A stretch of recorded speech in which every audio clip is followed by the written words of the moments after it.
Maintenant que la définition est faite, on va regarder un petit peu l'aspect retargeting. L'aspect retargeting. Pour cela, ce que je vais faire, je vais sélectionner un joint sur mon personnage et aller dans mon attribut editor. Donc le raccourci, ça va être CTRL A, ou en général, ça se trouve sur le côté droit. Là, le attribut editor. Alors je l'ai détaché tout à l'heure, mais en fait normalement il devrait se trouver ici. Attribut editor. Alors, une fois que je suis dans le Attribute Editor, on va chercher le AHIK Properties, qui est celui-là, pour mon personnage qui s'appelle Mia. Alors faites attention, parce que si je bouge, là je peux voir qu'il y en a un deuxième, Fight 1 HIK Properties, qui est pour le personnage, c'est-à-dire en gris. Donc on va aller du côté de Mia, c'est ce qu'on veut. Et là, on va regarder les différentes options qu'on a là. Alors, le match source, comme son nom l'indique, il va faire en sorte que les pas, exemple, dans le cas de Mia, soient exactement au niveau des pieds de mon personnage mocap. Donc, je vais le mettre à on. Et comme on peut le voir, si je fais jouer l'animation, les pieds sont exactement au même endroit. Alors, je vais le mettre à off. Action Space Comp automatique. Si je le mets à user, là, il le met à 100%. Et là, ce 100% là, je vais pouvoir le modifier. Alors, si je mets une valeur plus petite, comme ici, et là, on peut voir l'impact que ça a sur mon personnage. On peut voir que l'écartement des jambes, ici, est beaucoup plus petit que l'original de mocap. Et là, je vais l'agrandir. Et là, je pourrais l'avoir beaucoup plus grand. Alors, sachant que l'acteur qui va être utilisé pour la capture du mouvement et votre personnage n'ont pas forcément les mêmes proportions, donc ça va être un paramètre qui va nous aider à avoir une meilleure pose pendant toute l'animation. Alors, je vais le remettre à automatique. Donc ça, c'était à 100. Je pourrais le laisser à 100. Enfin là, il n'y a plus d'effet, donc je vais le remettre à 100. Mirror Animation, ça va faire juste tout simplement un miroir de mon animation. Alors un exemple, je vais prendre ça comme exemple. On peut voir que son bras droit est en avant, ici. Et si je mets mon miroir à on, on a exactement la même pose mais en miroir. Alors idéalement, ce serait bien si je cachais, on va dire, le personnage en gris pour qu'on puisse le voir, mais comme on peut voir, j'ai exactement la même animation en miroir. On va le mettre à off. C'est fait. Alors, Hips Level automatique, ou bien on va pouvoir les définir. Et comme son l'indique, ça va être la hauteur de la hanche. Donc on va dans Hips Level User. Et là, à 0, ça nous donne ça. Et je vais pouvoir avoir la même animation. Alors là, c'est sûr que c'est quelque chose comme ça, c'est pas du tout ce qu'on recherche. Mais juste pour vous montrer que ça en fait, on a l'animation avec cette hauteur-là. Maintenant, on va augmenter ça un peu plus haut. Alors, c'est sûr qu'il va falloir ne pas aller trop haut. Parce que, comme on va voir, il va y avoir des moments où les jambes vont être hyper tendues. Bon, elle est pas mal basse, donc ça peut aller. Donc voilà l'utilisation du Hips Level que je vais remettre à off, non, automatique plutôt. Ensuite, qu'est-ce qu'il pourrait y avoir? Alors, Fit Spacing, automatique, pareil, on peut le mettre à User.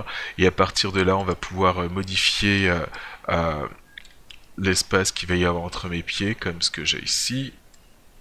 Alors, là, ça, faudrait que je regarde mon personnage, on va dire, en vue de face. Et là, on va voir les pieds. Non, ça, c'est pas ce que je voulais toucher. Ça va être ici. Donc les écarter ou les rapprocher. Alors ça peut être intéressant dans un cycle de marche, exemple si de face, si jamais mes jambes ont tendance à se toucher, je vais pouvoir les écarter un petit peu et avoir la même animation avec mes pieds écartés. On va remettre ça à auto, ce qui nous donne ça. Alors ça c'était pour la section retargeting. On va revenir au reach dans pas très longtemps. On va voir vite fait le solving. Ce qui va avoir intéressant dans le solving, c'est l'utilisation, c'est-à-dire de la correction pour la clavicule. Alors là, je vais enlever ça ici.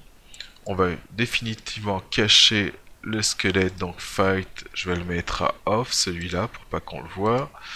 Alors pour ça, channel box 0, où j'aurais pu faire tout simplement CTRL H. On retourne dans le attribute editor. Et dans le attribute editor, alors là je peux voir que ça se soulève pas mal ici. Pas trop grave pour ça. Ensuite, alors il faudrait que je prenne le personnage qui est celui-là. Pour aller chercher cet onglet-là, HIK Properties. Et Shoulder Correction. Donc on va voir qu'est-ce que ça va nous donner. En bougeant ça. Donc on va pouvoir ajuster pendant toute l'animation, c'est-à-dire la hauteur de l'épaule, la clavicule exactement, de façon à avoir de meilleures poses, etc. Qu'est-ce qu'il y aurait d'autre d'intéressant pour je vais retourner dans le retargeting. Et là maintenant, on va regarder le reach. Alors, left ankle, right ankle, etc. Alors ça, tous ces sliders, on va pouvoir les trouver tout simplement dans mon character control qui est là. Et ça va correspondre à ça. Et comme on peut voir, par défaut, j'en ai 3, 1, 2 et 3, ces 3-là qui sont en mode IK. Donc le mode IK, ce que je veux dire par là, en bougeant ça, ici, okay, est-ce qu'on va pouvoir agrandir? Donc ça serait ce slider-là, donc ils sont IK. Alors on va voir ce que ça donne. Je vais changer ça rapidement de façon à avoir la source, donc je vais prendre ça, je vais enlever mon attribute editor que je vais mettre ici pour l'instant. Alors je vais commencer par faire match source, le mettre à on. Donc on peut voir que les pieds sont exactement au même endroit que les pieds de mon squelette de départ. Et concernant les mains, c'est pas le cas. Et si je prends exemple sa main gauche, qui va être celle-là normalement, et là j'ai T pour translation et R pour rotation, je bouge, et là on peut voir que la main de mon personnage va être exactement au même endroit que la main du modèle en mocap. Alors on a la même chose aussi pour la rotation, alors je vais activer la rotation, alors là c'est sûr que c'est pas mal très cassé, ça nous donne ça. Alors je vais la remettre à 0. Alors ce qu'on va voir c'est que c'est pas mal dépendant de la position de mon personnage. Exemple, ici je vais mettre mon match source à off. User, je vais le mettre sous user, le action space compensate. Et alors ce que je vais vous montrer par rapport à cela, là la main, on peut voir que quand je le mets en mode IK, elle monte. Là je mets à 0.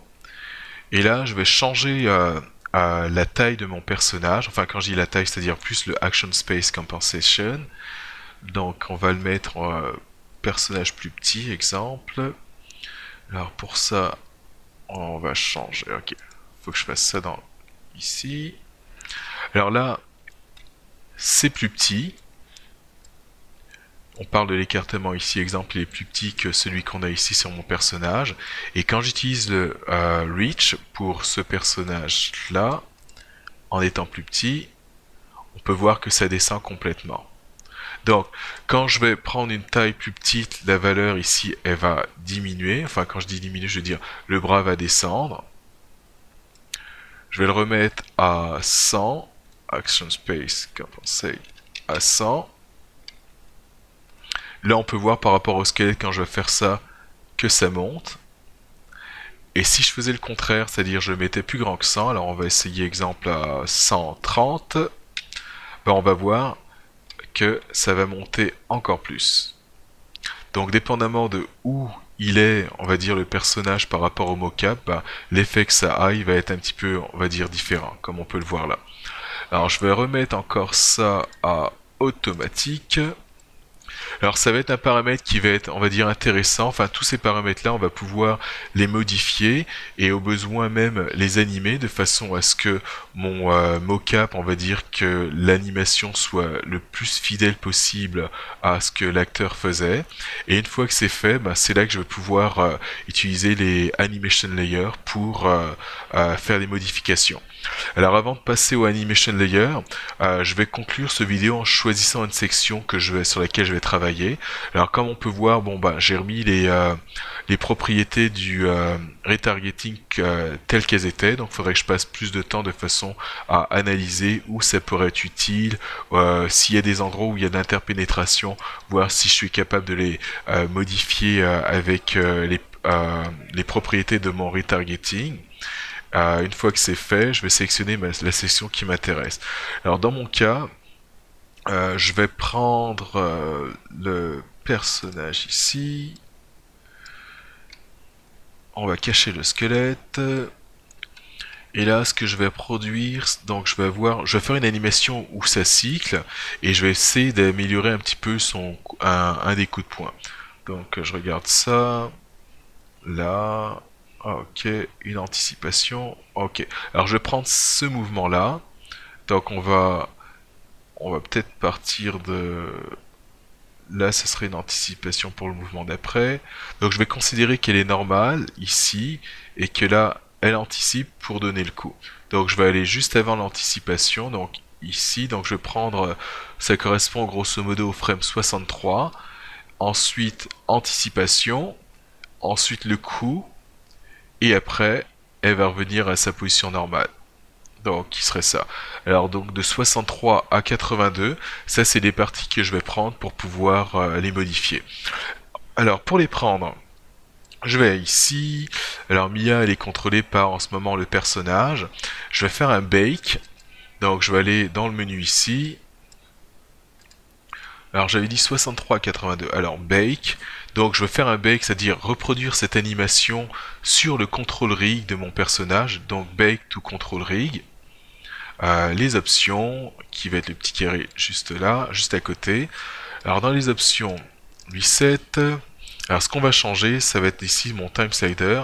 Je veux qu'il commence, j'avais dit au frame 62 et qu'il arrête à 82. Je vais en mettre un petit peu plus, exemple 84, juste au cas où, si je peux...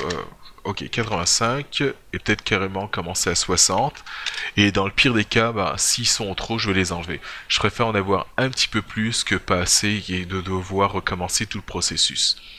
Alors, bake ou apply. Alors là, il est en train de reproduire l'animation. C'est fait. Alors là, j'ai vraiment beaucoup moins de clés. Toutes ces clés, je vais pouvoir les déplacer, les mettre au début si je désire. Sans doute, je vais faire ça. Et là, le squelette, c'est-à-dire fight, j'en ai plus vraiment besoin parce que mon personnage Mia, maintenant, quand on va pouvoir le voir ici, il est contrôlé par la source et le control rig. Donc, non, il se passe rien, elle bouge pas. Ensuite, contrôle rig, ça c'est ce que je veux. Et je vais avoir juste ce mouvement-là. Etc. Alors à partir de là, je vais effacer ça. J'en ai plus vraiment besoin du personnage qui fight, donc je vais effacer sa géométrie et effacer son squelette. Là, j'ai ce que j'avais au départ, c'est-à-dire mon personnage ainsi que la définition qui sont présentes.